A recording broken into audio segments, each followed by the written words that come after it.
so often we get stuck on, okay, well, my perspective is clearly right and yours is wrong. Yeah.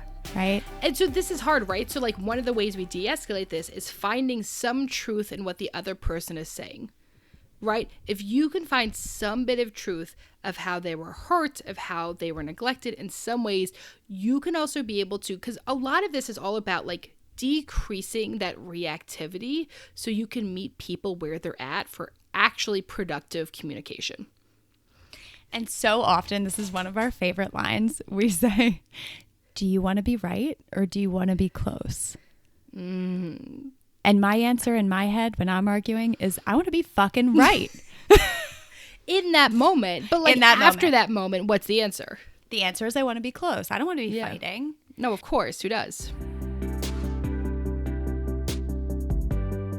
Is everything ghosting or is one specific thing ghosting? Like, what is ghosting? Is ghosting going out for dinner with someone that you never call or text again? If that's ghosting, I've been ghosting my mom for 3 months. So like...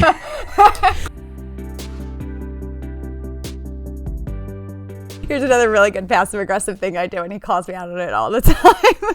I'll be like, oh, I made dinner, I washed all the dishes, and Oh, you list. I list it all. I do this too. It's how many people listening do this? Yeah, like raise, if you are listening to this, raise your hand if you also do that. It's so hard not to. You like want, and he'll, yes. And he'll always. Well, also, like, it sounds like what you're saying is like, I really, really want to be acknowledged.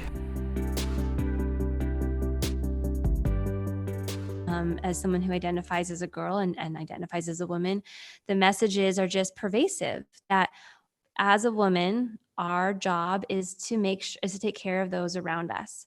And that has a way of slipping into the ways in which we do or do not set boundaries, which I know we're going to talk about, and the ways in which we put others' needs before ourselves, the ways in which we want to please others and be a good girl.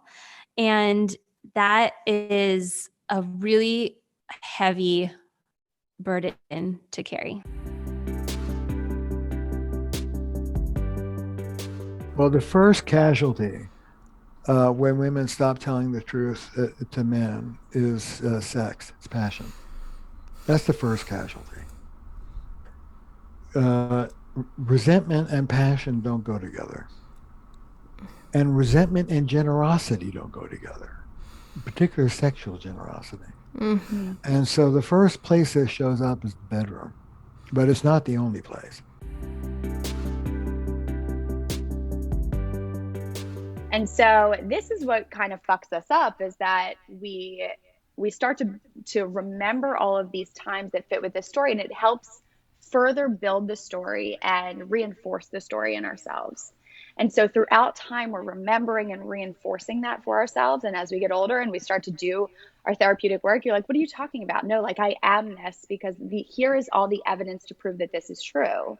When really there actually has been so much evidence to disprove that, but you just haven't remembered it.